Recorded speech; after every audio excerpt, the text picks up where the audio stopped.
اشرح لي صدري ويسر لي أمري واحلل عقدة من لساني يفقهوا قولي. أعوذ بالله من الشيطان اللعين الرجيم. بسم الله الرحمن الرحيم. الحمد لله رب العالمين وهو أحسن الخالقين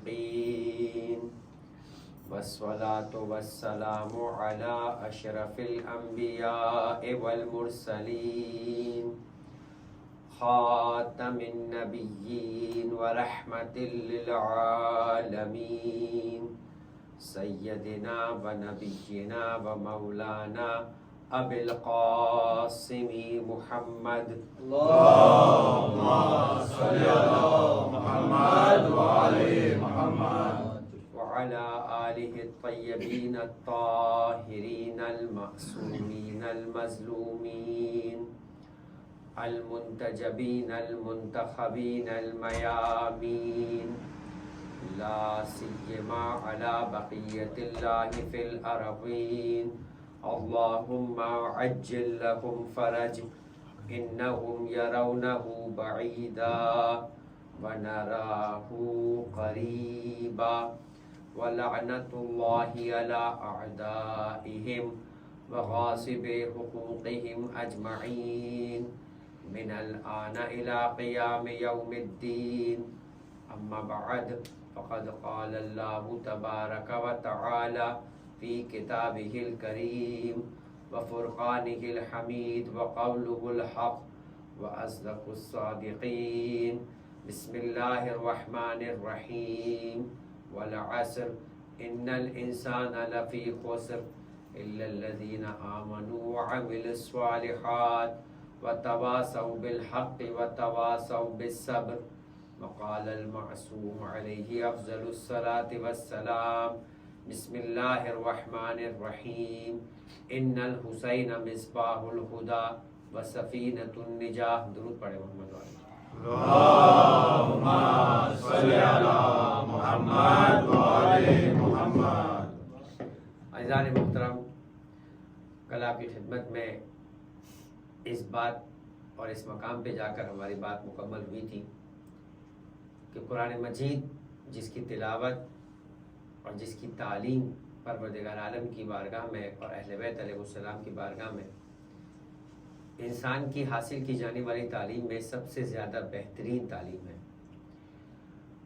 اگرچہ کہ چاہے اہل بیت کے ماننے والے ہو یا وہ ہو کہ جو اہل بیت علیہ السلام سے عشق و محبت رکھتے ہیں، ان کے درمیان قرآن مجید کی تعلیم کے سلسلے کے اندر ایک کوتاہی اور غفلت پائی جا رہی ہے، اور جس کا تذکرہ کل اس اعتبار سے بھی آپ کی خدمت میں عرض کیا کہ قیامت کے دن پروردگار عالم کا یہ کلام خدا کی بارگاہ میں شکوہ اور شکایت کرے گا. اور خود نبی بھی جو صاحب کتاب ہے، صاحب معجزہ ہے، اس لیے کہ ہم جس دور کے نبی کی نبوت میں جی رہے ہیں، اس دور کا جو نبی ہے، یہ ہدایت کا سلسلہ قیامت تک اسی نبی کے ساتھ اور اسی نبی کی نبوت کے ساتھ جڑا ہوا ہے. اس لیے کہ آخری نبی ہے کہ جس کی امت سے ہمارا تعلق ہے، اور قیامت تک اس کے بعد پھر کوئی اور نبی نہیں آئے گا، اور اسی عقیدے کا نام ختم نبوت ہے. اور وہ جو قرآن مجید کی آیت ہے کہ لِكُلِّ قَوْمٍ ہاد، ہر قوم کے لیے ہادی ہے، تو پروردگار عالم نے اس سلسلے کو بھی باقی رکھا. اس لیے کہ پروردگار عالم نے اپنے کلام میں ایک مقام پر یہ فرمایا کہ اِنَّ عَلَيْنَا لَلْهُدَىٰ وَإِنَّ لَنَا لَلْآخِرَةَ وَالْأُولَىٰ، کہ ہدایت کی ذمہ داری ہم پر ہے. نہ تم ہادی مقرر کر سکتے ہو اور نہ تم ہادی کو بنا سکتے ہو، کیونکہ تم خطا کار ہو. تمہارے پاس وہ علم نہیں ہے، تمہارے پاس وہ صلاحیت نہیں ہے جو تمہیں بتا سکے کہ وہ کون سی خدا کی رضا ہے اور کون سی پروردگار عالم کا ارادہ ہے کہ جو خدا تم سے چاہتا ہے.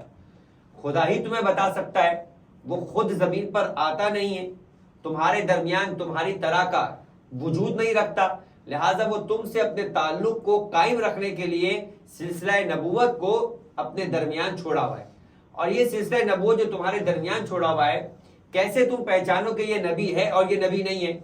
تمہارے اور ہمارے درمیان رابطہ نبوت کا ہے، مگر نبوت تو تمہارے درمیان رابطہ کس چیز کا ہے کہ جس کے ذریعے سے تم یہ ریکگنائز کر سکو، پہچان سکو کہ نبی ہے؟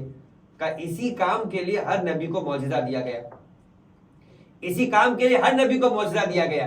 لہٰذا حضرت موسیٰ علیہ السلام کا معجزہ جدا ہے اور ہر نبی کا معجزہ جدا ہے۔ اس میں بھی ایک حکمت ہے، میں یہ بھی کر سکتا تھا کہ پروردگار ہر نبی کو ایک جیسا معجزہ دیتا، یعنی آدم کے پاس بھی وہی معجزہ ہوتا، حضرت نوح کے پاس بھی وہی معجزہ ہوتا، حضرت ابراہیم کے پاس بھی وہی معجزہ ہوتا، حضرت موسیٰ اور عیسیٰ کے پاس بھی یہی معجزہ ہوتا۔ یہی سوال ابن سکیت نے امام علی النقی علیہ افضل الصلاۃ والسلام سے کیا تھا۔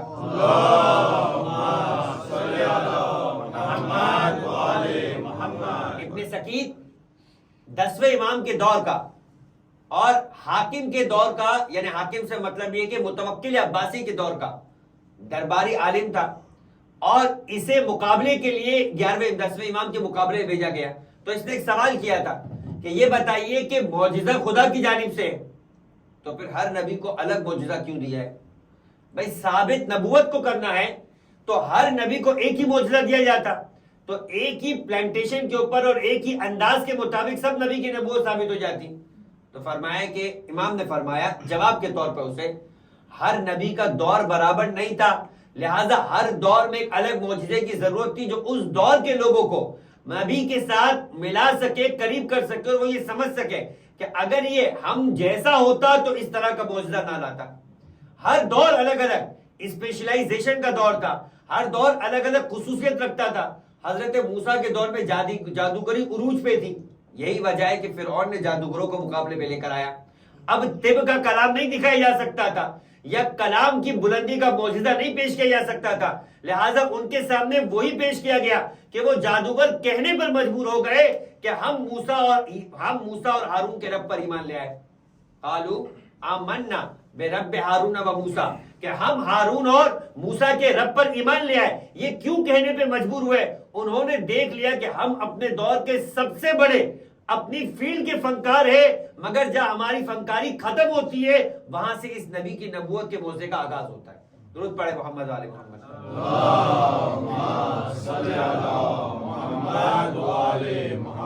لہذا جادو آنکھوں کا دھوکہ تھا، اور بظاہر یہ تھا کہ انہوں نے رسیاں پھینکی، مگر وہ رسیوں کا پھینکنا ایسا لگا جیسے موسیٰ کی جانب سانپ بڑھ رہے۔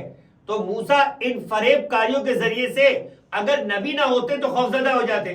پروردگار نے کہا کہ اے موسیٰ اپنے عصا کو پھینک دو۔ اب حضرت موسیٰ نے حکم خدا پہ عصا کو پھینک دیا۔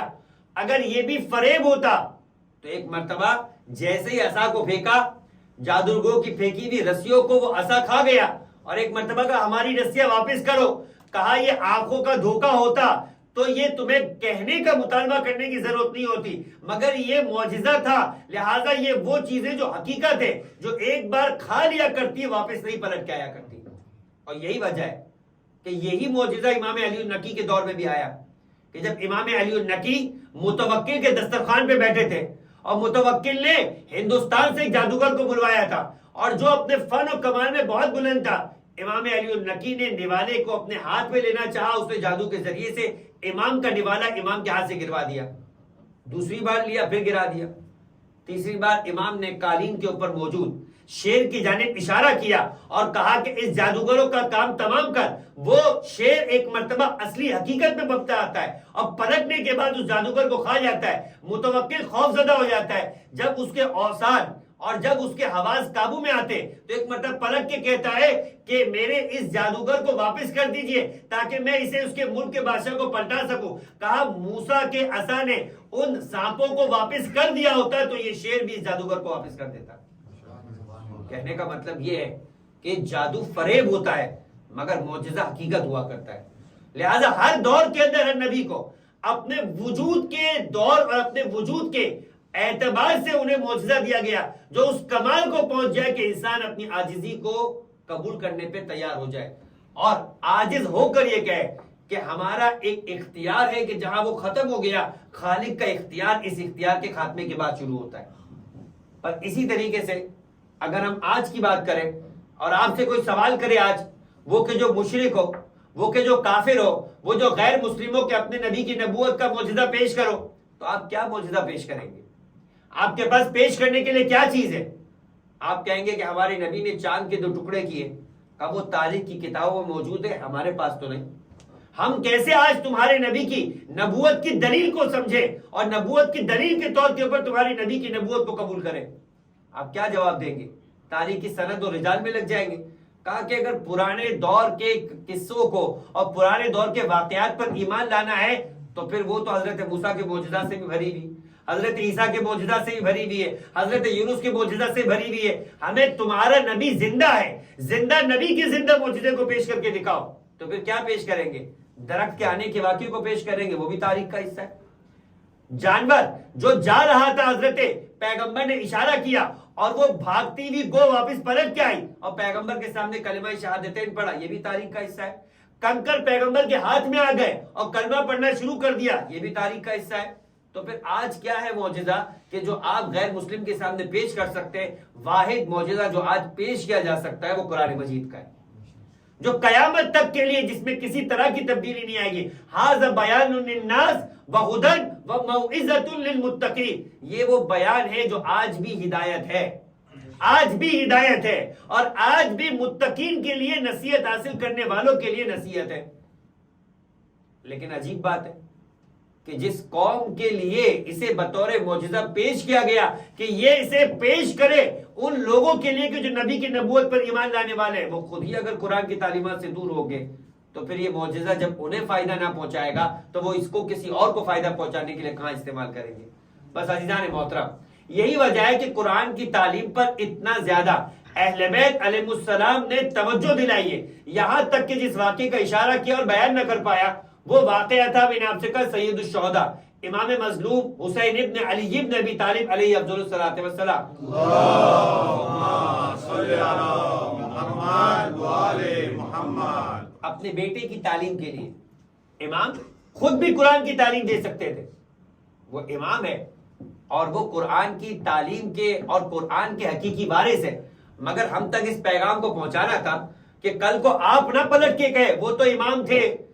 جب بھی انسان کسی امام کی پیروی کی طرف اشارہ کرتا ہے تو فوراً ایک مومن غفلت اختیار کرتا ہے یا غفلت اختیار کرنے والوں کے بہانوں میں ڈوب جایا کرتا ہے کہ وہ تو امام تھے، تو قیامت کے دن بھی وہ نہ کہے کہ ہم تو امام تھے لہذا ہم ہی جنت میں جائیں گے، تمہارا جنت سے کیا کام؟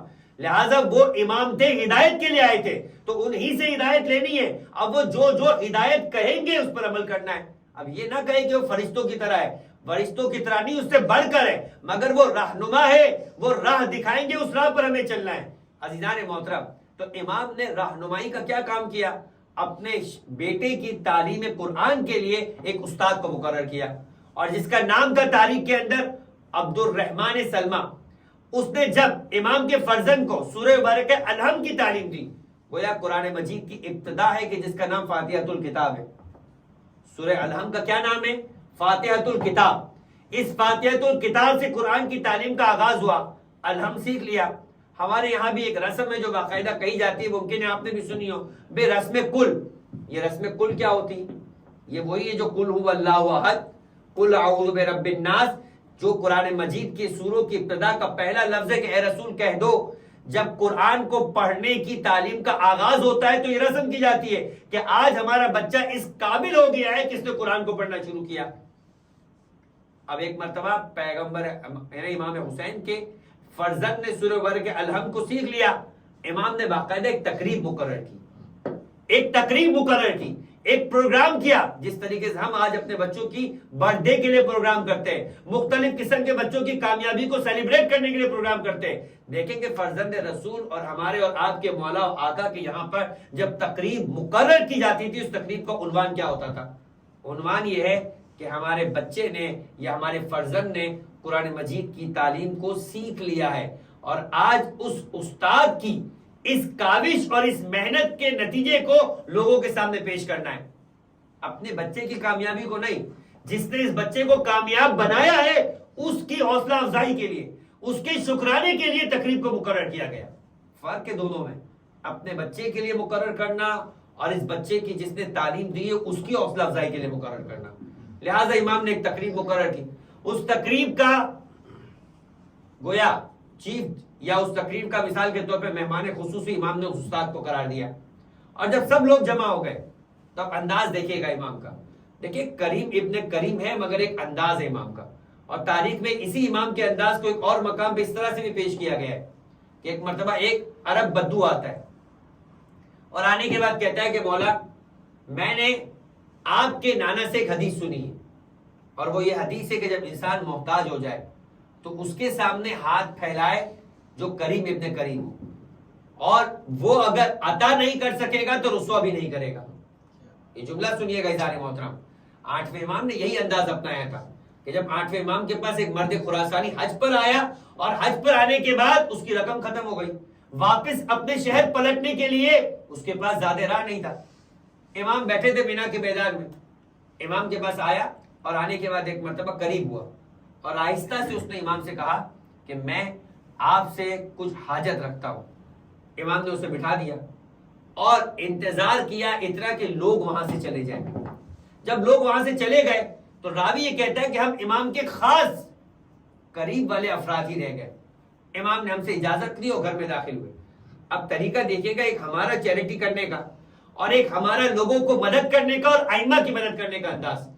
امام ایک مرتبہ گھر میں گئے، گھر میں جانے کے بعد جو رقم اسے ضرورت تھی امام نے انتظام کیا، اور گھر کے دروازے کے پیچھے سے شیخ عباس قمی کہتے ہیں کہ اپنا ہاتھ باہر نکالا، اور ہاتھ باہر نکالنے کے بعد اس مرد خراسانی سے کہا کہ یہ لے جا اور دور چلا جا، اس سے قبل کہ میں تیرے چہرے پہ موجود مانگنے کی شرمندگی کو دیکھ سکوں.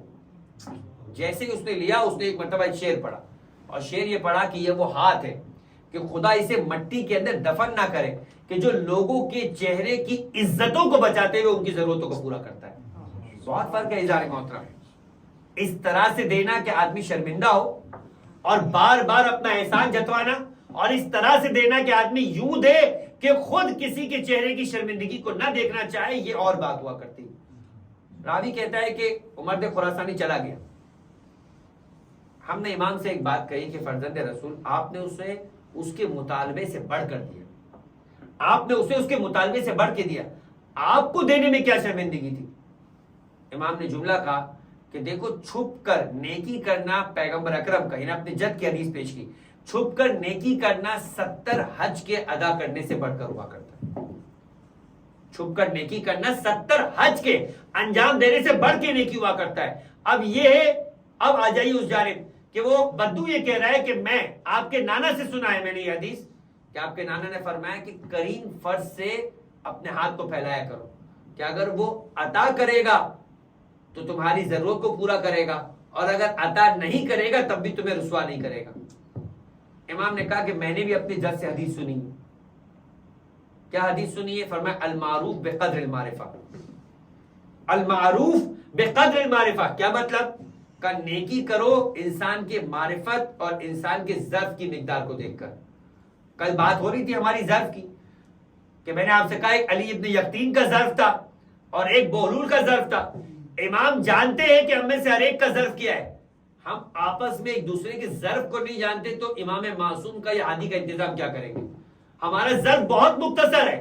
یہ خدا ہے جو جانتا ہے کہ کون ہدایت کرنے والا ہے، کون ہے جو خطاؤں سے پاک ہے، جو معصوم اور ہادی بن سکتا ہے. ہم اپنے جیسوں میں سے کسی کا انتخاب کریں گے جو ممبر پہ آ کے یہ کہتا ہوا نظر آئے گا بہت کہ اگر میں بہک گیا تو مجھے ہدایت کر دینا، اور اگر میں سیدھا چلتا رہا تو میری پیروی کرتے رہنا.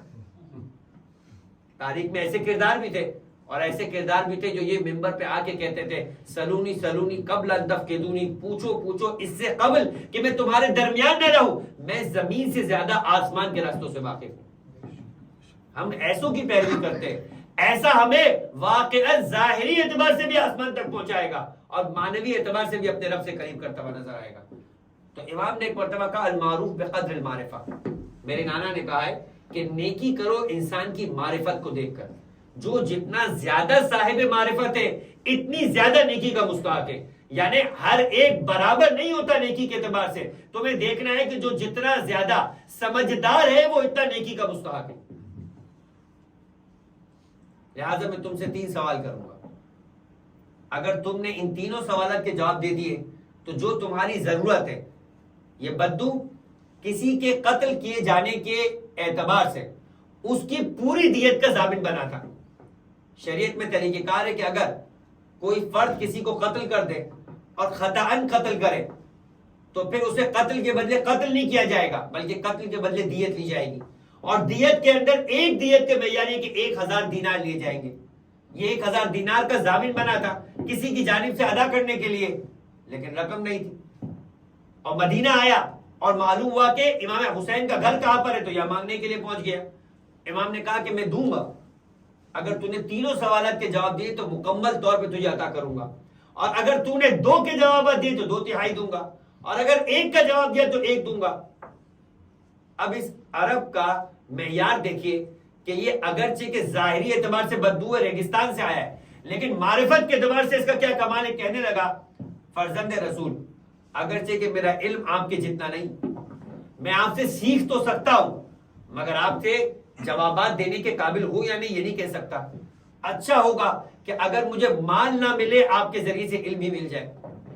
غور کیجیے گا اظہار محترم, ایک ہے کہ فوراً سامنے ہم اور آپ جیسا ہو کہیں کہ میں آپ سے مانگنے کے لیے آیا ہوں, آپ اور مزید مشکل میں ڈال رہے ہیں, اور وہ کہہ رہا ہے کہ نہیں فرزند رسول مال مانگنے کے لیے آیا ہوں, اور میں نہیں دعویٰ کرتا کہ آپ کے سارے سوال کا جواب دے سکوں, مال نہ ملے گا علم ہی آپ سے مل جائے گا.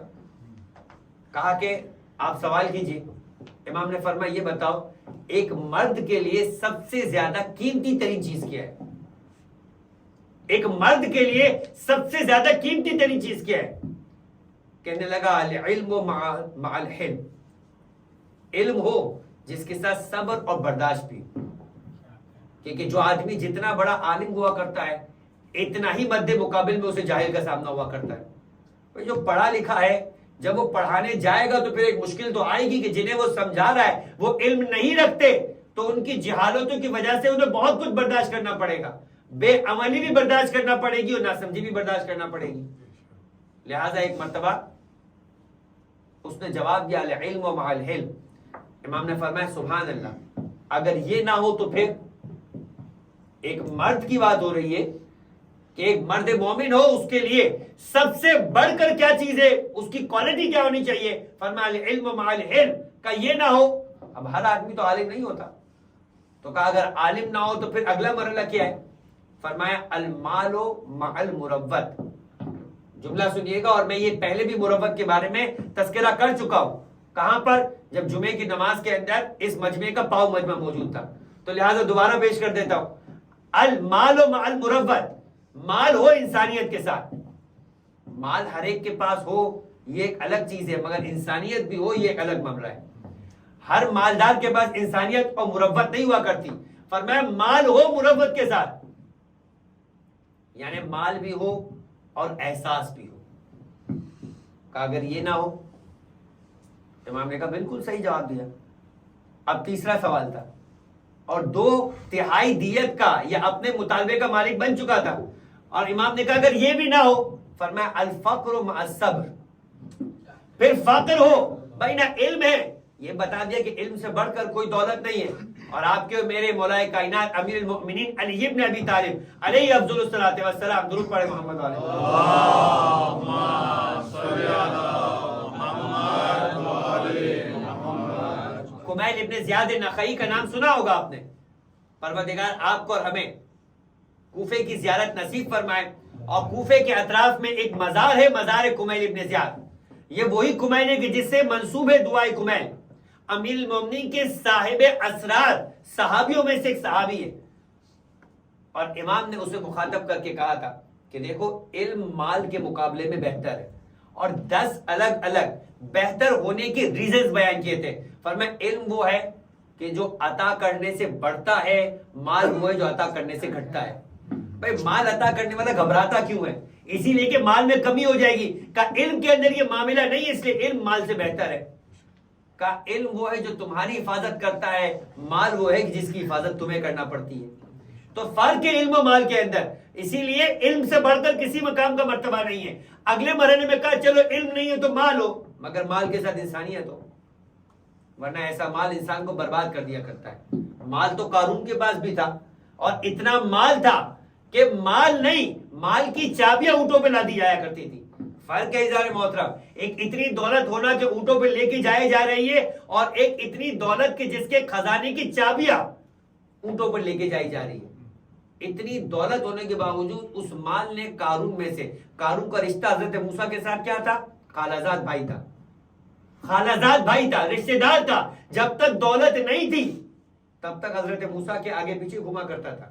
جب دولت آ گئی تو حضرت موسیٰ سے کہنے لگا یہ دولت میرے ہاتھوں کی کمائی ہوئی دولت ہے، میں اس میں سے زکوٰۃ کیوں ادا کروں؟ مال بھی میرا اور حصہ بھی مجھ سے مانگا جا رہا ہے. تاریخ کے الفاظ ہے کہ اس نے نسبت دی کہ آپ میرے مال کو دیکھ کر جیلس ہو رہے، لہذا اس میں سے مال بٹورنا چاہتے ہیں. اور اس مال کو جب زکوٰۃ کا مطالبہ کیا گیا، حضرت موسیٰ سے ناراضی کے اظہار کے طور پہ حضرت موسیٰ کے اوپر ایک غلط کام کی بدکاری کی تہمت لگائی، جس کے نتیجے میں وہ مال صاحب مال کے ساتھ زمین کے اندر دفن کر دیا گیا. تو تاریخ کے الفاظ ہے کہ جب قارون کی بغاوت، قارون کی سرکشی اتنی بڑھ گئی کہ حضرت موسیٰ نے پروردگار عالم سے کہا کہ اے پروردگار تو اب مجھے اختیار دے کہ میں اس قارون کو سزا دوں. حضرت موسیٰ کون؟ کلیم اللہ، خدا سے بات چیت کرنے والے. حضرت موسیٰ پروردگار عالم کے چہیتے ترین انبیاء کے اندر میں سے ایک. کہا کہ اے موسیٰ کیا چاہتا ہے؟ عذاب کا فیصلہ ہو چکا ہے مگر ہم تجھ پر چھوڑتے ہیں کہ تو کیا عذاب چاہتا ہے. کہا اس نے دنیا میں لوگوں کے سامنے مجھ پر الزام لگایا کہ میری دلچسپی اس کے مال میں ہے، تو مجھے زمین کو اختیار دے کہ میں اسے اس کے مال کے ساتھ دفن کر دوں. اب حضرت پروردگار عالم کی مہربانی دیکھیے گا اور پروردگار عالم کی عطوفت، جو میں آپ سے کہہ رہا تھا کل، لطف خدا کہ خدا کس قدر لطیف ہے، کس قدر مہربان ہے کہ قارون جیسے فرد پر جس نے وقت کے نبی پر الزام لگایا اور حکم خدا کو پامال کیا، سرکشی کی، بغاوت کی لوگوں کے سامنے، حکم دے رہا حضرت موسیٰ کو لیکن عجیب انداز ہے. کہا موسیٰ تمہیں اختیار دیا.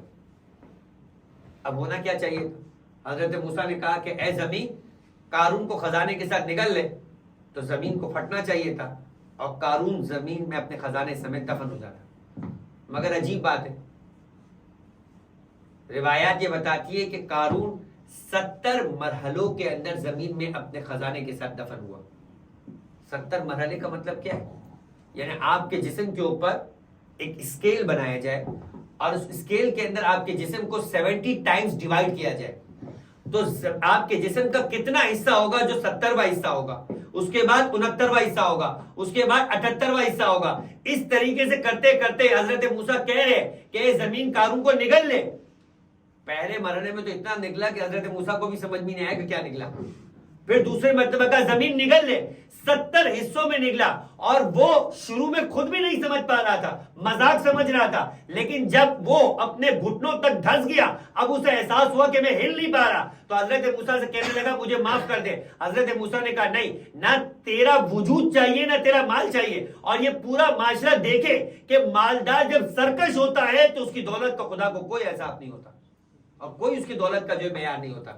تمہیں دولت خدا نے دی تھی اور تم خدا کے مقابلے میں اور مخلوق خدا پہ اترا رہے ہو.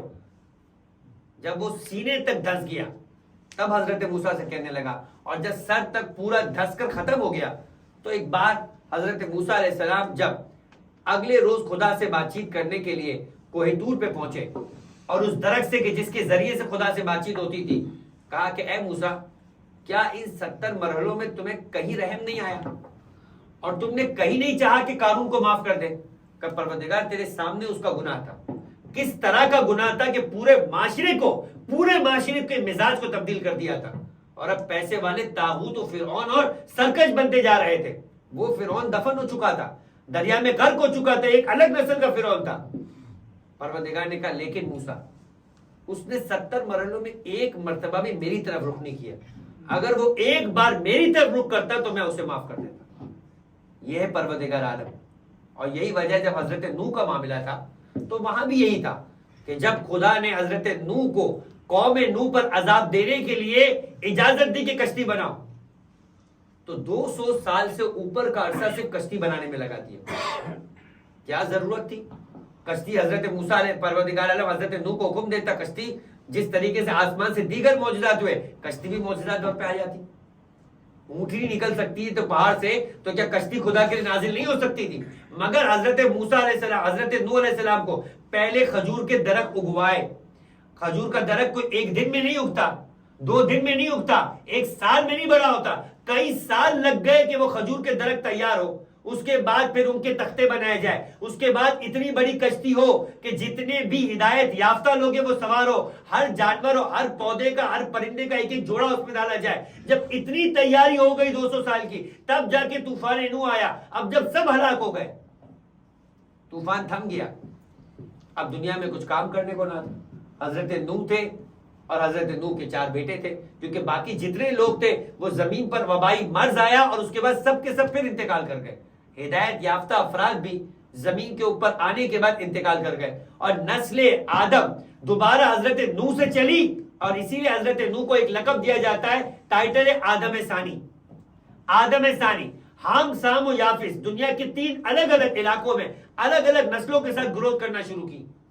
حضرت نوح بیٹھے تھے، مٹی کے برتنوں کا کام کیا کرتے تھے، وہ اپنے مٹی کے برتن اپنے شوق کے اعتبار سے بنائے، اور ایک مرتبہ ایک شخص آتا ہے اور آنے کے بعد ان سے برتنوں کو خریدتا ہے، قیمت دیتا ہے، برتن لے لیتا ہے، اور لینے کے بعد ان برتنوں کو تھوڑا دور آگے جانے کے بعد زمین پر پٹک کے توڑ دیتا ہے، زمین پر پٹک کے توڑ دیتا ہے۔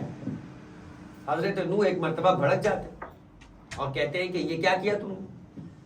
برتنوں کو خریدا، اور اگر توڑنا ہی تھا تو خریدا کیوں؟ کہا کیوں میں نے قیمت ادا نہیں کی؟ جملہ سنیے گا، کیوں؟ کیا میں نے قیمت ادا نہیں کی؟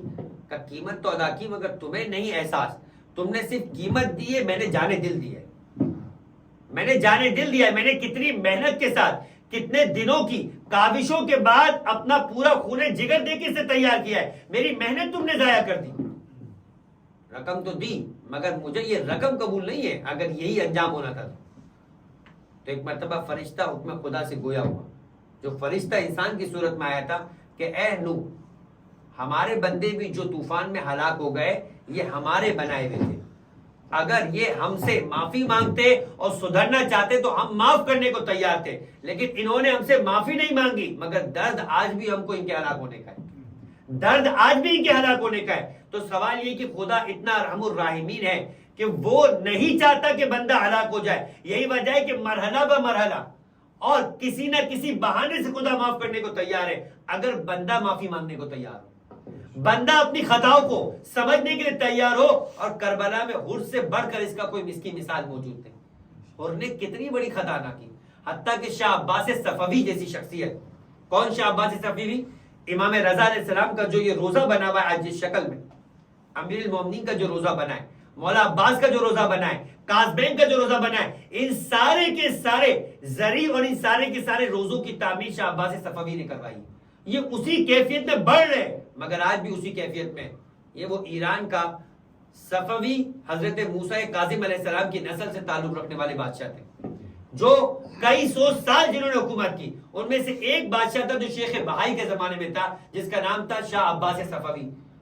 وہ کہنے لگا مجھے یقین نہیں ہے کہ حر کے گناہ کو معاف کر دیا گیا، کہ جس نے بنت زہرا کے ساتھ اور اس انداز سے خاندان زہرا کو کربلا میں پہنچا دیا گیا، اس کی خطا معاف نہیں ہو سکتی۔ حر کی قبر بھی سب سے جدا ہے، اور کربلا کی سرحد کے اوپر روایات میں یہ ملتا ہے کہ حر کا قبیلہ لے کر جانا چاہتا تھا، مگر یہاں سے آگے جسد جانے کو تیار نہیں تھا کہ میں کربلا کے شہیدوں میں ہوں تو کربلا کی سرزمین سے دور نہیں جاؤں گا۔ جسد رک گیا اور وہیں پہ دفنا دیا گیا۔ ایک مرتبہ شاہ عباس صفوی نے حکم دیا، بادشاہ تھا، ایران اور عراق اور افغانستان تک کا بادشاہ تھا، اس نے حکم دیا کہ حر کی قبر کو کھودا جائے۔ سید تھا، کہا میں خود قبر کے اندر اتروں گا۔ جب قبر کو کھودا تو دیکھا قبر میں لاش حر اب بھی تازہ تھا، 700 سال کا عرصہ گزر چکا تھا۔ کہا میں نے سنا ہے کہ حر کی پیشانی زخمی ہوئی تھی اور امام نے رومال زہرا کو حر کی پیشانی پہ باندھا تھا، اگر واقعاً یہ حر کی پیشانی پہ بندہ رومال زہرا ہوگا تو آج بھی تازہ ہوگا۔ جیسے ہی رومال کو کھولا، خون حر اسی طریقے سے نکلنا شروع ہو گیا جس طرح سے 72 ہجری کے اندر امام کے سامنے 71 ہجری کے اندر رمودہ ہوا تھا، اسی طریقے سے خون نکلنا شروع ہو گیا۔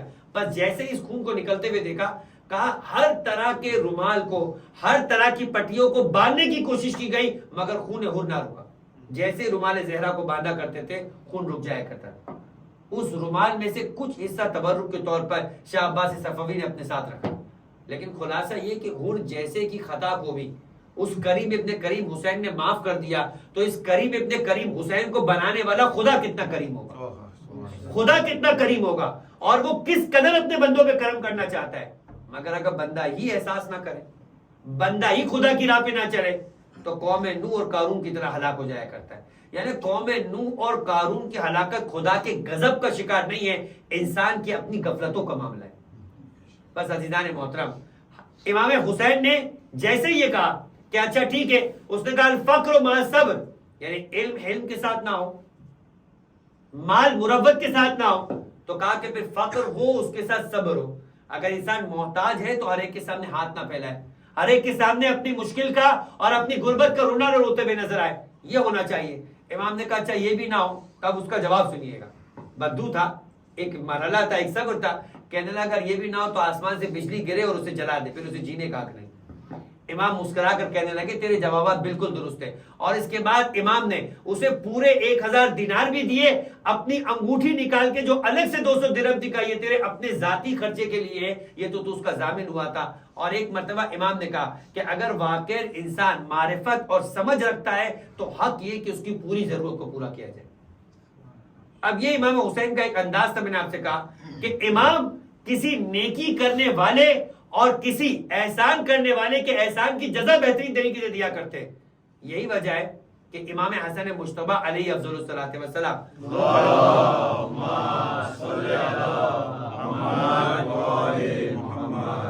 روایت کے مطابق شیخ عباس کمی نقل کرتے امام کی سیرت میں کہ امام حسن کی ایک کنیز تھی۔ ایک دن اس نے امام حسن کو خوشی کے طور کے اوپر پھولوں کا ایک گلدستہ پیش کیا۔ کنیز کا مطلب یہ ہے کہ امام کی خریدی ہوئی تھی۔ اس دور کا جو طریقہ کار تھا کہ انسان بیچے جاتے تھے، ائمہ علیہ السلام انہیں خرید کر ان کی وہ تربیت کرتے تھے کہ انہیں وہ آزاد کرنا چاہتے تھے، وہ آزاد نہیں ہونا چاہتے تھے، لیکن بہانے سے آزاد کیا۔ جیسے اس کنیز نے پھولوں کا گلدستہ دیا، امام نے اس کی جزا کے طور کے اوپر اسے آزاد کر دیا۔ جیسے اسے آزاد کیا، امام کے ایک صحابی نے کہا اس نے پھول ہی تو دیا ہے، ایک پھول کی قیمت کے طور پہ اس نے آپ نے اسے آزاد کر دیا۔ امام نے فرمایا هل جزاء الاحسان الا الاحسان، اس نے اپنی طاقت اور قوت کے مطابق ہمیں تحفہ دیا، ہم نے اپنی طاقت کے مطابق اس تحفے کا جواب دیا۔ درود پڑھے محمد علیہ محمد۔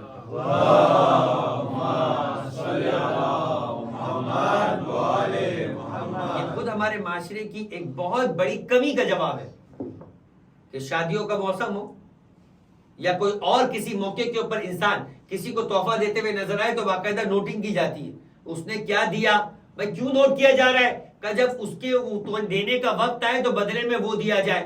وہ دے رہا ہے اپنی حیثیت کے مطابق، آپ نے تحفہ دینا ہے اپنی حیثیت کے مطابق، یہ نہیں دیکھنا کہ اس کی کیا حیثیت ہے، یہ دیکھنا ہے کہ بدلے میں آپ کی کیا حیثیت ہے۔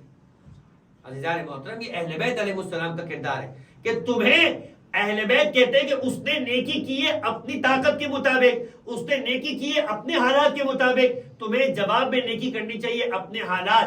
یعنی اگر اس نے وہ بڑھ کر کرنے والا ہے، اسے خدا نے مال دے دیا ہے، تو تمہیں حق نہیں کہ اس کی برابری کرنے کے لیے تم بھی اسراف کرو۔ تمہاری شان نہیں تو تم بڑھ کے نہیں دے سکتے ہو، اور اگر تمہاری شان ہے تو تمہیں بڑھ کر ہی دینا چاہیے۔ درود پڑھے محمد علیہ محمد پر۔ اللهم صل على محمد وعلى محمد۔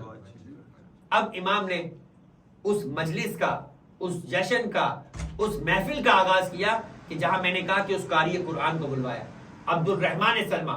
تاریخ بتاتی کہ جب سب جمع ہو گئے تو امام نے ایک مرتبہ کہا کہ اس قاری نے میرے فرزند کو سورہ الحم کی تعلیم دی اور میں اسے اس کے عمل کی جزا نہیں دے سکتا، لیکن آج تم لوگوں کو میں نے اس مقام پہ جمع کیا ہے کہ تاکہ میں اس کی اس نیکی یا اس کے اس عمل کے لیے تمہارے درمیان اسے انعام دوں۔ اور وہ انعام کیا دیا؟ ہمارے اعتبار سے صرف سورہ الحم کو تعلیم دیا۔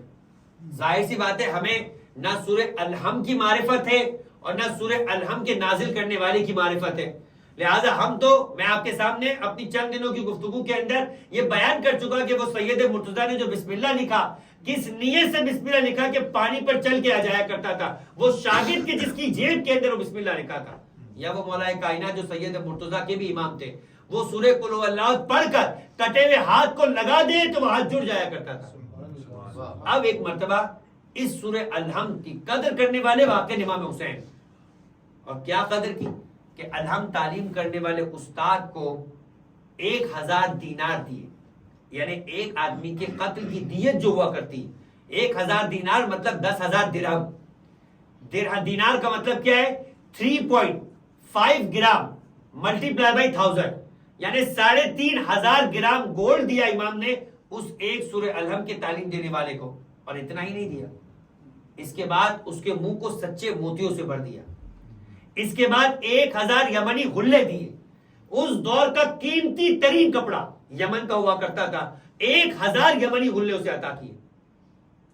اور اس کے بعد بھی امام نے کہا جو تو نے میرے بیٹے کو سکھایا اس کا حق نہیں ادا ہو سکا. جملہ سنیے گا، جو تو نے میرے بیٹے کو سکھایا اس کا حق نہیں ادا ہو سکا. کسی دیکھنے والے نے حسد کے مارے جل کر ایک مرتبہ کہا کہ مولا سورہ الحمد تو سکھایا ہے، اس دور میں ہم جیسے بھی موجود تھے، کہا ایک سورہ الحمد جو سکھایا ہے اس کے سکھانے پر اتنا دے دیا. فرمایا جو اس نے میرے بیٹے کو سکھایا ہے تا قیامت تک اس کا حق نہیں ادا ہو سکتا، تا قیامت تک اس کا اثر ختم نہیں ہوگا، مگر جو میں نے اسے دیا ہے وہ 7 یا 6 نسلوں کے بعد جا کر بھی ختم ہو جائے گا.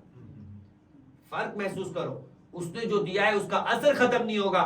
نہ ختم ہونے والے کے لیے میں نے تو ختم ہونے والی چیزیں دی، نہ ختم ہونے والے کے لیے میں نے ختم ہونے والی چیز دی ہے. بس یہی احساس جہاں پیدا ہو جائے وہاں پیغمبر اکرم کی وہ روایت زندہ ہو جاتی کہ ختمی مرتبہ احمد مصطفیٰ حضرت محمد مصطفیٰ صلی اللہ علیہ وآلہ وسلم.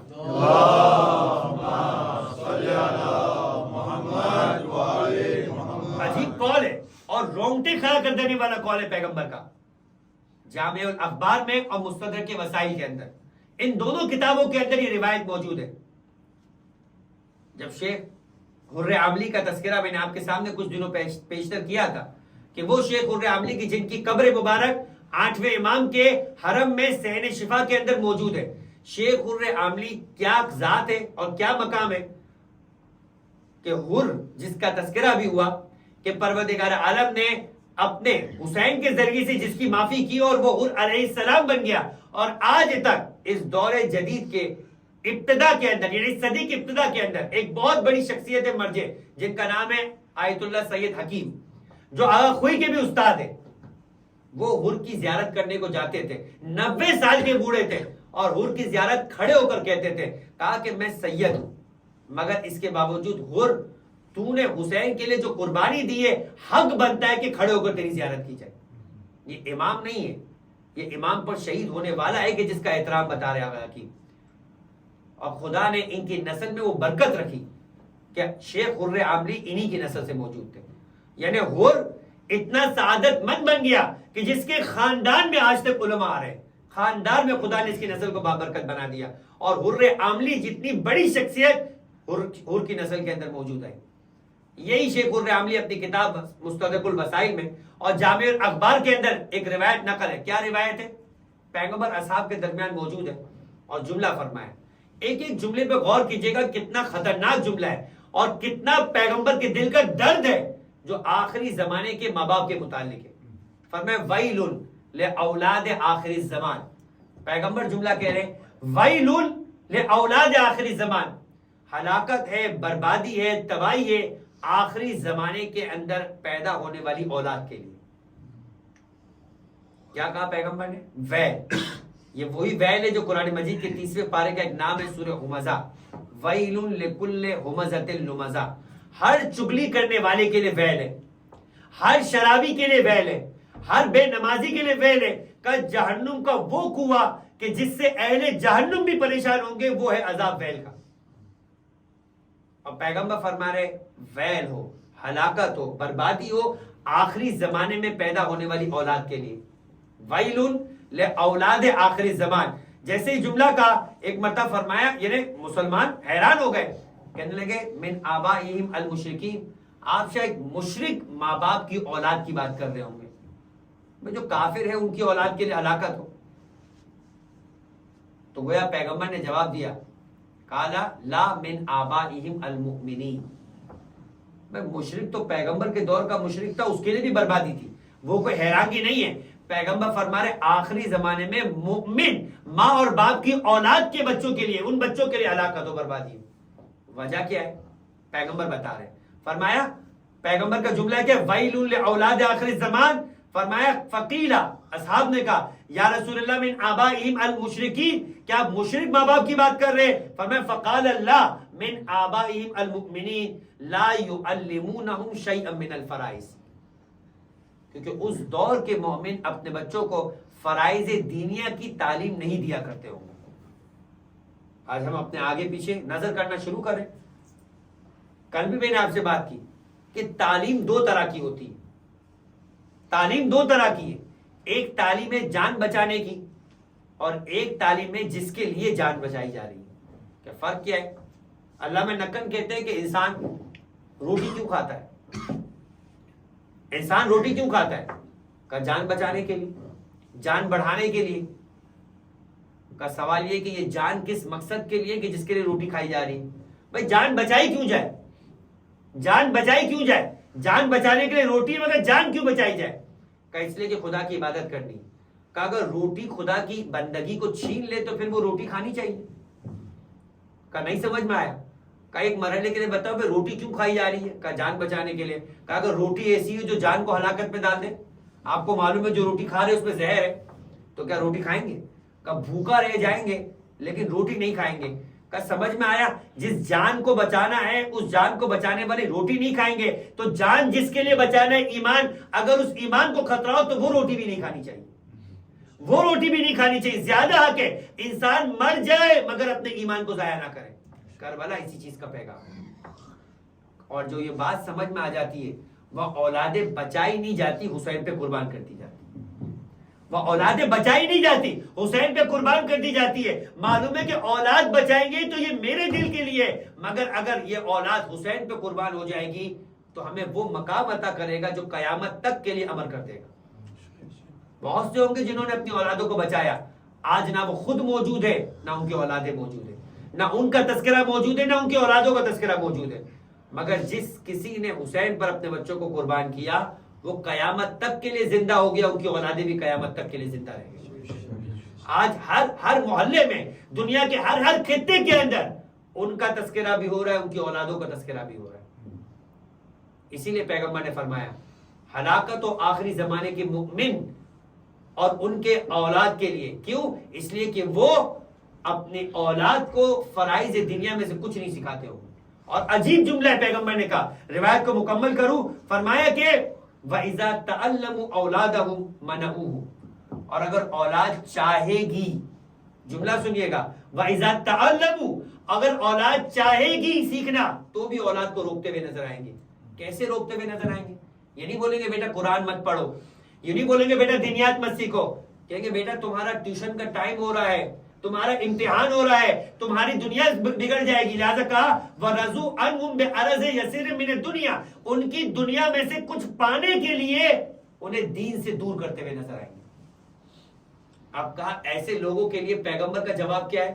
پیغمبر فرماتے ہیں فَأَنَا مِنْهُمْ بَرِيءٌ، میں ان پر لعنت کرتا ہوں گا، وَهُمْ مِنِّي بُرَا، اور وہ نعوذ باللہ مجھ پہ لعنت کرتے ہوں گے.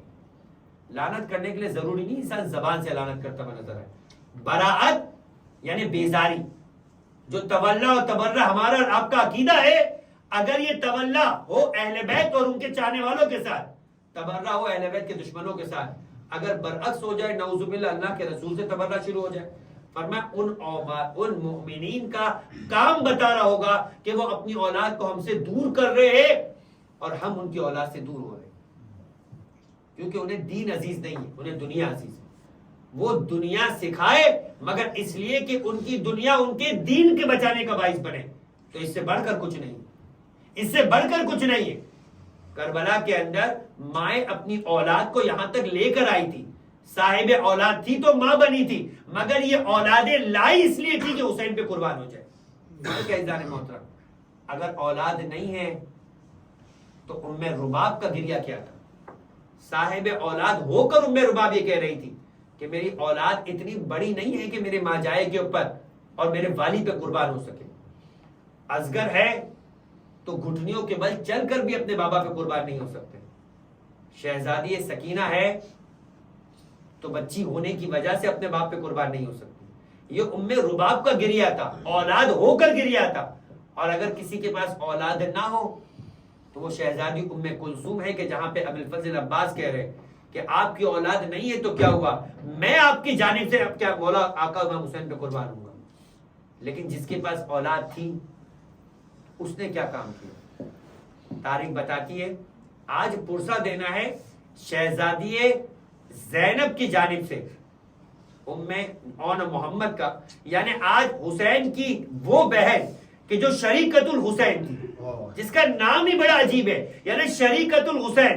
کربلا میں جتنا بڑا کردار حسین کا تھا, کربلا بچانے میں اتنا بڑا کردار شہزادی زینب کا تھا. اور مصیبتیں اتنی پڑی کہ نام بن گیا ام المصائب, مصائب کی ماں.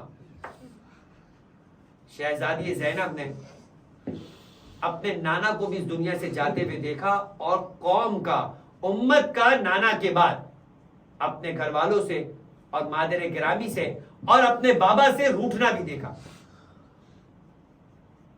شہزادی فاطمہ کے گھر کے دروازے کو جلتا ہوا بھی دیکھا, اپنے بھائی محسن کی شہادت بھی دیکھی, دربار میں ماں کا جانا اور محروم ہو کر آنا بھی دیکھا. یہ ساری مصیبتیں شہزادی زینب دیکھ رہی.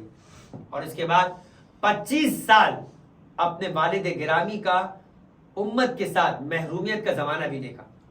اور پھر اس کے بعد اپنی بابا کے شہادت کا وہ منظر دیکھا کہ جب مولا کائنات کے سر پر تلوار کا وار ہوا اور علی جو اپنے پیروں پہ چل کے مسجد کوفہ گئے تھے, اب حسن اور حسین کے سہارے سے چل کر آ رہے, اور کیفیت ہے کہ گلیم کے اوپر حسن اور حسین نے کندھوں پہ اٹھایا ہوا ہے. تو ایک مرتبہ وہ گلی کہ جس گلی میں علی کا گھر تھا, جب داخل ہوئے تو کہا حسن اور حسین بیٹا مجھے میرے پاؤں پہ کھڑا کر دو, اس لیے کہ میری بیٹیوں نے مجھے اپنے پیروں پہ چلتے ہوئے جا کر دیکھا ہے, وہ برداشت نہ کر سکے گی اپنے بابا کا یہ عالم دیکھا. اور ایک مرتبہ جب دیکھا کہ علی کے ساتھ آنے والے دھاڑے مار مار کے رو رہے اور علی کا ساتھ دینے کے لیے آ رہے, مگر جیسے ہی علی اس گلی میں پہنچے نا, کہا حسن اور حسین ان سے کہنا کہ ان کا شکریہ, علی ان کا شکر گزار ہے, یہ علی کے غم گسار ہے, مگر ان سے کہو کہ اب چلے جائے, کہیں ایسا نہ ہو کہ میری بیٹی زینب اور ام کلثوم کے رونے کی آوازیں ان کے کانوں میں آ جائے. میں کہوں گا علی آج آواز حضرت زینب اور ام کلثوم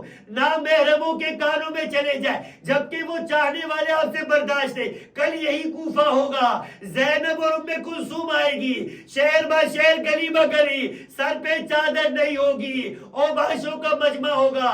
بس یہ زینب نے مصیبت بھی دیکھی. اور پھر 10 سال اور گزرے, زینب نے سن 50 ہجری میں یہ بھی دیکھا کہ بھائیا حسن بستر پر ہے, منہ سے قے آ رہی ہے, جگر کے ٹکڑے کٹ کٹ کے لگن میں گر رہے ہیں, اور بھائی حسین سرہانے کھڑے بے بس ایک مرتبہ اپنے بھائی کی شہادت کا منظر دیکھ رہے, اور ایک مرتبہ گریہ کرنے لگے. تو حسن نے حسین سے کہا کہ بھائی حسین گریہ مت کرو, لا یوم کا عباد اللہ, جو دن تم پر آنے والا ہے وہ مصیبت کا دن تو کسی پر نہیں ہوگا. مگر میں کہوں گا زینب کی مصیبت تمام نہیں ہوئی. زینب نے حسن کا جنازہ جاتے ہی نہیں دیکھا, واپس گھر میں پلٹتا ہوا بھی دیکھا. تیروں کا برسنا تھا کہ حسن کا جنازہ, بھائی کا جنازہ کربلا کے میدان میں گھوڑوں سے پامال ہوا, بھائی کا جنازہ تیروں سے پامال ہوا. اب زینب نے تیروں کو چننا شروع کیا, پھر سے کفن دیا, پھر سے جنازہ رخصت ہوا. میں کہوں گا یہ مصیبت بھی زینب کی نصیب میں تھی. اور اب مصیبتوں کا سلسلہ یوں بڑھا کہ کربلا کے میدان میں آ گئی. دیکھا بھیا اکیلا ہے, کوئی ناصر و مددگار نہیں, بچوں پر پانی بند ہو چکا ہے, کوئی مدد کرنے والا نہیں. اور ایک مرتبہ گھبرا کے شب عاشور تو زینب نے یہاں تک پوچھ لیا, بھائی حسین کا امتحان لے لیا, کہیں ایسا نہ ہو یہ تمہیں چھوڑ کے چلے جائے. اس لیے کہ نانا رسول خدا کو بھی میدان میں صحابی چھوڑ کے چلے گئے. بابا علی مرتضی 25 سال تنہا رہے, بھیا حسن صلح پہ مجبور ہو گئے. بس یہ مقام اور یہ امتحان امتحان بھی زینب نے دیکھا، اور اب وہ وقت آ گیا کہ جب اصحاب کا امتحان ختم ہو گیا اور اب سیدانیوں کا امتحان تھا۔ حسین نے ایک مرتبہ ہر بیوی کے خیمے کے باہر سے خیمے کے منظر کو دیکھا، ہر بیوی کے خیمے کا منظر جدا تھا، مگر جب وہ زینب کے خیمے کے باہر پہنچے عجیب منظر دیکھا، اس لیے کہ زینب اس اعتبار سے بڑی خوشحال تھی اور محمد جیسے بچے تھے، اور یہ کہہ رہی تھی بیٹا تم حیدر کرار کے نواسے ہو،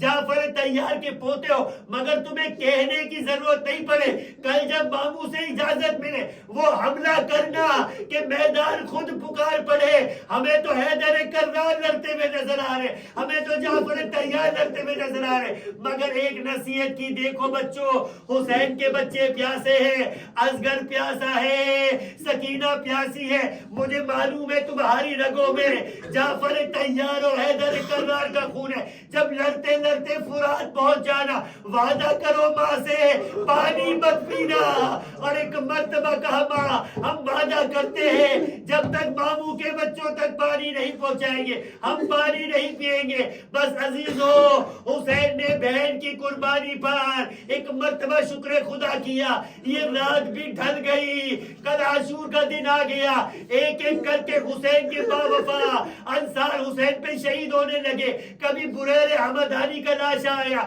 کبھی حابس ابن شبیب شاکری کا لاش آیا، کبھی مسلم ابن حسجہ کا لاش آیا، ایک ایک کر کے لاشیں آتے گئے، مقتل سجتا گیا، یہاں تک کہ انصار حسینی کی تعداد کم ہوئی۔ اب اولاد ابو طالب، اولاد عقیل ابن ابی طالب، اولاد جعفر کی بات آئی ہے، ایک ایک کر کے لوگ شہید ہو رہے، مگر اور محمد کو اجازت نہیں مل رہی۔ ایک مرتبہ بچوں کو آتے ہوئے دیکھا، زینب نے غضب کے عالم میں کہا بچوں میرا اکبر مارا گیا، میرا قاسم مارا گیا، مگر تم اب تک اپنے ماموں پہ قربان نہ ہوئے، خدا سلام ہو ایسی بیویوں پر جو اپنے بچوں کو پالتی ہے حسین پہ قربان کرنے کے لیے۔ ایک مرتبہ بچوں نے ہاتھ جوڑ کر کہا ہم جب بھی جاتے ہیں ماموں کہتے کہ نہیں تم میری بہن کے بچوں ہو، تم کی وراثت و نشانی ہو۔ ایک مرتبہ شہزادی زینب نے بالفضل عباس کو بلوایا، تاریخ بتاتی کہ عباس آئے مگر خیمے کے باہر تھے، اور کہا کہ جی آقا زادی حکم کیجئے، کہا حسین کو پیغام پہنچاؤ کہ بہن زینب اپنے حق کا واسطہ دے کر کہتی ہے کہ زینب کے بچوں کو اجازت دی جائے۔ اب جو عباس لے کر چلے تو ایک مرتبہ پیچھے زینب بھی آئی اور کہا کہ بہن زینب یہ عبداللہ جعفر طیار کے فرزند ہیں، ان کی اجازت نہ ہوئی تو کہا عبداللہ نے خود حوالے کیے، کہا ایک میری جانب سے حسین پہ صدقہ کرنا، ایک اپنی جانب سے حسین پہ صدقہ کرنا۔ اب اور محمد کو تیار کیا گیا، علی کا امامہ ایک کے سر پہ، جعفر کا امامہ دوسرے کے سر پہ۔ اب جو دونوں کو سوار کیا، ایک کو عباس نے روانہ کیا، ایک کو حسین نے روانہ کیا، واقع حیدر کرار کے نواسے تھے۔ اب جو ایک نے میمنہ سے حملہ کیا، ایک نے میسرہ سے حملہ کیا، اور قلب لشکر میں فرات تک پہنچے۔ فرات کو دیکھ کر شاید خیمے کی جانب نگاہ کی ہوگی، ماں گواہ رہنا ہم فرات پہنچ گئے مگر پانی نہ پیا۔ بس ایک مرتبہ عمر ابن سعد کے خیمے پہ حملہ کیا، لشکر نے گھیر لیا، ایک کے سر پہ گرز لگا، ایک کے سر پہ تلوار لگی، آواز بلند ہوئی ماموں جان ہماری مدد کو پہنچے۔ ارے جو زینب جیسے فرزند کا ماموں ہو کیسا حملہ کیا، ایک جانب سے عباس بڑھے، ایک جانب سے حسین بڑھے، فوجیں ہٹتے ہوئے نظر آئے، قریب پہنچے دیکھا ایک کی جان نکل چکی ہے، ایک کی جان میں جان باقی ہے، دونوں کے جسموں کو اٹھایا اور مقتل میں لے کے چلے۔ عزیزوں جب حسین بیویوں کے خیموں میں لاشوں کو لے کر چلے، نگاہ دوڑائی ہر جانب، ہر بیوی نظر آئے مگر بہن زینب نظر نہیں آئے۔ کل زینب کو بلاؤ، اپنے آخری وقت میں بچوں سے رخصت ہو۔ ایک مرتبہ شہزادی آئے، دونوں بچوں کے درمیان بیٹھ گئے، ہاتھوں کو بلند کر کے کہا اللہم تقبل۔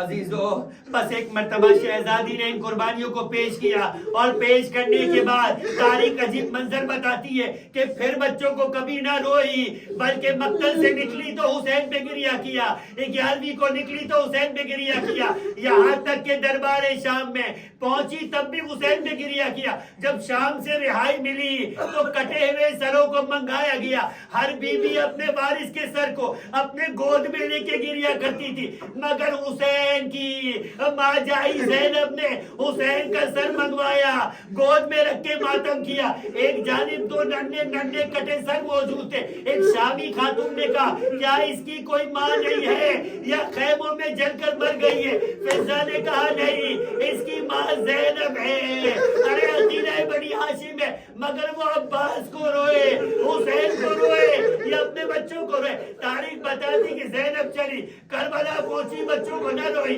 ایک مرتبہ کربلا سے مدینہ پہنچی، نانا کے روزے پر پہنچی، حسین کی مصیبت کو سنایا اور محمد پہ نہ روئی۔ جب ماں کی قبر پہ گئی ایک مرتبہ اپنے شانوں پر بندھے رسیوں کے نشان کو دکھا کر ماتم کیا، مگر اور محمد کو نہ روئی۔ سید سجاد کے گھر میں گئی، کچھ دیر نہ گزری تھی کہ قاصد آیا خبر لے کر کہ اے عبداللہ بن جعفر تیار نے اپنی زوجہ کو بلایا ہے۔ زینب نے چمبا چادر سنبھالی اور ایک مرتبہ مدینے کی گلیوں سے گزر کے اب جو اپنے گھر میں داخل ہوئی، عجب نہیں کہ ماں ہے، جب حجروں کو دیکھا ہوگا، حجروں میں مسلوں کو دیکھا ہوگا تو ایک مرتبہ قبربا کی طرف رک کر کے کہا اے میرے بچوں نے محمد اب تک میں برداشت کر رہی تھی، اب زینب کا دن بھر آیا، کاش کہ میں تمہیں تمہارے مسلح پر عبادت۔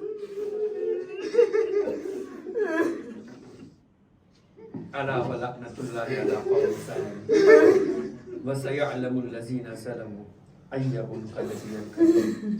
بار الہ بن واسطہ محمد و آل محمد کا ہمارے اس کلیل سے تمثل کو اپنی بارگاہ میں قبول فرما، ہمارے گناہ صغیرہ و کبیرہ کو معاف فرما، ہمارے مرحومی کے گناہ صغیرہ و کبیرہ کو معاف فرما، انہیں جوار معصومین میں اعلیٰ علیین میں جگہ عطا فرما۔ پروردگارہ تجھے واسطہ محمد و آل محمد کا، آل محمد کے چاہنے والے دنیا و جہاں میں جہاں کئی فرش اعضاء کو بچھائے ہوئے، پروردگار ان کے بہنے والے آنسوؤں کو رومال زہرا میں جگہ عنایت فرما، ان کی زندگیوں میں سوائے غم آل محمد کے کوئی غم کو جگہ نہ عطا فرما۔ پروردگارہ تجھے واسطہ محمد و آل محمد کا، آل محمد کے چاہنے والوں کی جان مال و عزت کی حفاظت فرما، ان کی پریشانیوں کو دور فرما، ان میں بالخصوص جو اولاد کی پریشانیوں میں تجھے واسطہ آن محمد کی مصیبتوں کا ان کی پریشانیوں کو دور فرما، بے اولادوں کو صاحب اولاد فرما، صاحب اولاد کو کربلا والوں کی مصیبت میں کربلا والوں سے محبت کرنے والی اولاد عطا فرما۔